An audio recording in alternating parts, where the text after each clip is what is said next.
These are coxinhas, and even though I have a history of mispronouncing Brazilian foods, hopefully this time around it was okay. I started by making the batter by heating up the liquid ingredients and adding the flour once boiling hot. This made for a somewhat gluey dough, which I worked with my hands once it was cool enough to handle. And once smooth pretty much all around, I let it rest for something like 30 minutes. The original recipe calls for a chicken filling, but I don't eat meat, so I went with mushrooms and kept the aromatics and spices all the same. And after cooking the main ingredients down in an oiled pan and adding the aromatics and spices later, I let it thicken up until most of the moisture and the water that I had added had evaporated.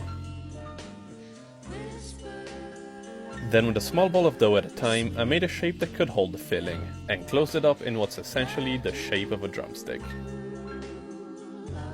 And finally, I passed each one into beaten eggs and breadcrumbs before deep frying.